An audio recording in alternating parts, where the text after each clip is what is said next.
What's up guys, welcome back to my channel. I feel like I haven't filmed in a long time, and then the day I sit down and film, for some reason I feel like the traffic is really loud outside. I live by main road, so if you hear any noise I apologize in advance.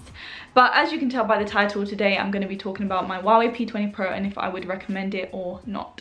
I get messages from people asking if they should buy it, do I recommend it, what do I like about it. So I thought let me film a video letting you guys know what I like the most about this phone and maybe things that I don't like as much or might affect your decision on it. But before I get into all of that, I wanted to give a shout out to Forbidden13 Clothing on Instagram. They sent me this top and it is stunning. It's called the Bleached Jap Tee. They do this same top as well with white writing, but I really liked the black on black. It's £25 on their website and they do free shipping over £30.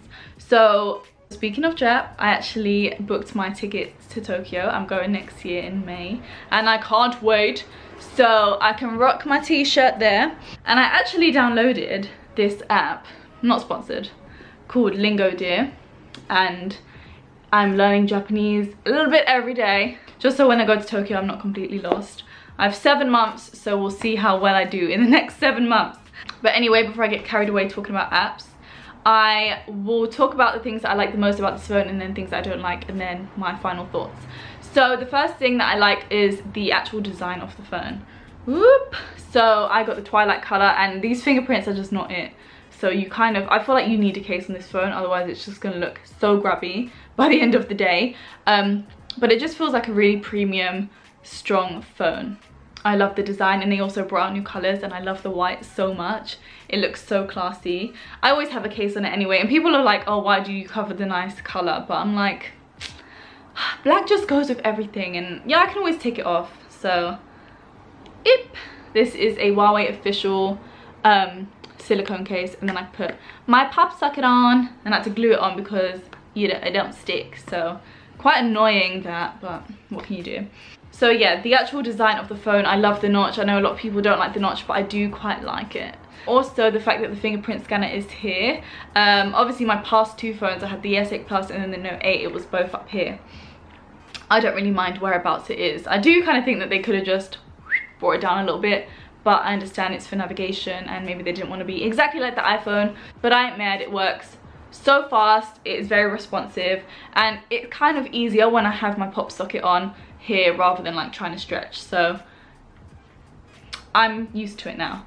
So I have had this phone for 4 months and I have obviously used it every day since then, and I can tell you that the battery life is fire! Oh my god, it's the best battery life I've had in a phone. I will never get a phone with a battery not as good as this because I'm used to it now. I use it all day, every day. It's my baby. It lasts me all day. Like, it doesn't matter how long I'm on it for. I charge it once a day, sometimes twice if I'm at work and I want to get to 100 again. So when I go home and I'm chilling in my living room, I don't have to plug it in or wherever there's. But you can definitely survive on one charge, 100%. The camera, everyone's talking about the camera. In terms of selfies, I actually use my Snapchat camera. I've used my Snapchat camera for selfies since my iPhone 6s. I know a lot of people say they don't like how it smooths out your skin on the front facing camera. I can see why you don't like that. I personally don't mind it because who doesn't want to look flawless? But I understand like men and stuff don't always want to do that and it kind of looks a bit animated. I get you. So I personally use the Snapchat camera. I've always done it. I did it on my S8 Plus as well. So for me it's not really that deep, but it might be an issue for you. In terms of the back cameras, poppin', so poppin'. It's great for landscapes, taking pictures of my dog, and if someone's taking a picture of me, like I'm just standing there, it looks great. It's just the front camera I don't always use, but the back camera I don't really have any problems with. I know a lot of people prefer the processor on the Pixel 2 XL and they'd say that one's better, so if I were you I would go and store it and maybe play around a bit. People wanted to see camera comparisons, so I'll probably get my boyfriend's phone and start taking some pictures and I might post it on Instagram, so be sure to follow me on Instagram at WonderIzzy. Another thing that I love about this phone is it's super fast. Face recognition works. First of all, unlocking my phone, 1 second, like it. My phone could be any part of this and it will unlock. Face recognition is so fast. I just unlock it and it will do it. And sometimes it's dark. I press my button just to see notifications and it will just open my phone. So sometimes I have to cover it so I can see without, you know, unlocking my phone, and then sometimes I just have to turn it away a little bit. So face recognition is hot fire flames. It's not like the iPhone where you have to swipe up, it just opens your phone. So it might annoy you, you might love it, so it really depends. I love it. I'm used to it, and it's so easy to unlock this phone that I don't know if I would ever want anything else different. So I've never had any problems with it freezing or lagging or anything like that. I've had no problems with the software, because I know a lot of people said they don't like the Huawei software. Maybe they've changed it since you last used it, because I've had no issues, and I hate slow phones, I hate lagging, I hate all of that. I've had it for 4 months and I haven't had a single problem with anything like that. So listen, battery hot fire flames, camera hot fire flames, and the actual phone itself being so fast, hot fire flames. Hot fire flames. Things that I don't like as much, the always on display. I love always on display. I love it so much. I don't know if I could ever not have always on display, but the Huawei one, it doesn't show you all notifications, so it won't show you things like Instagram and WhatsApp, whereas the Samsung would show you like any notification you have. A little icon will come here. So the only icons that will come up here is if you have like a missed call or a text message, but other apps like WhatsApp, Instagram won't come up. Obviously the light flashes, so if I get a WhatsApp it flashes purple. I know which color is what, but I did kind of like the little icons. Obviously I've kind of got used to it now, but that kind of upset me when I first got the phone. Another thing is that Fitbit is not compatible with Huawei's. So I have a Versa and I can't connect it to this phone. When I first bought it, it was fine. Like the app worked fine, but I wouldn't get notifications.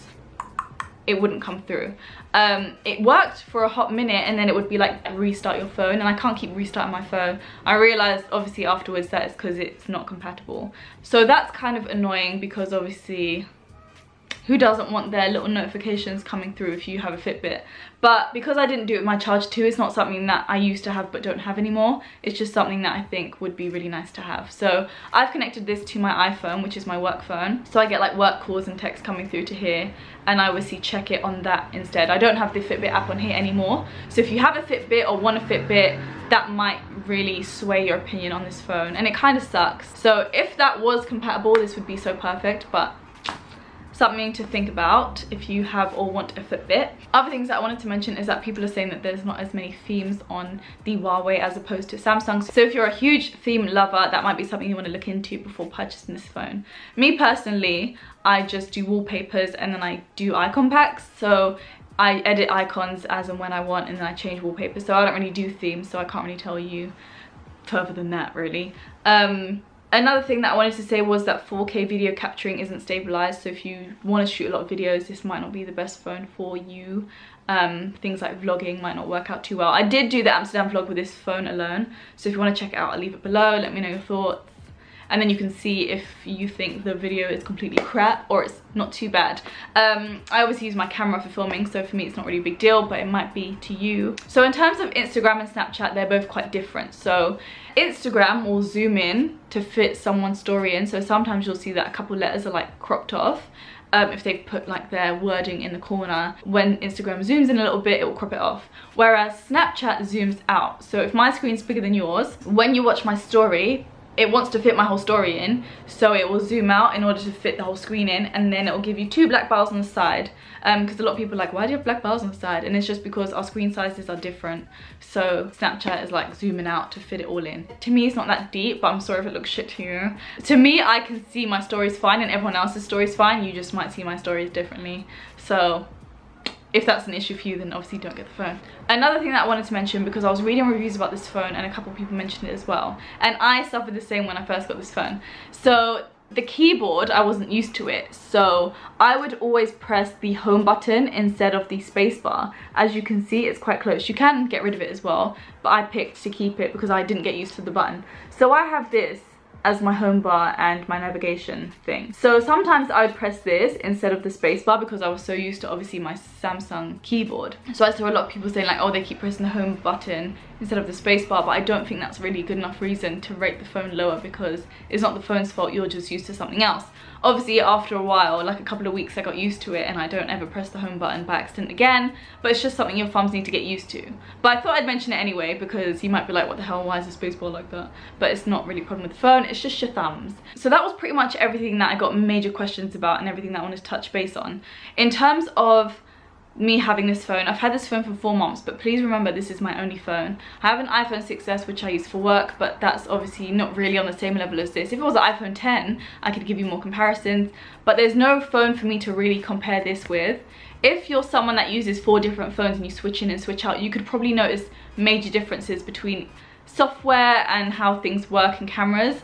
But for me personally, because this is my only phone, I can't really compare it to anything, and I've had it for 4 months and I've kind of forgot what it was like to have a Samsung and everything. So in my eyes, this is a banging phone. It might not be Apple, it might not be Samsung, but that doesn't mean that it's not good. I got this phone, I think I got this phone for around 700, maybe like 690, because I got it on a hardcore sale, that's why I bought it. But right now in Carphone Warehouse it is £800, so it's not like it's mad cheap, but it's not super duper over £1,000 expensive. I think it is worth what it is.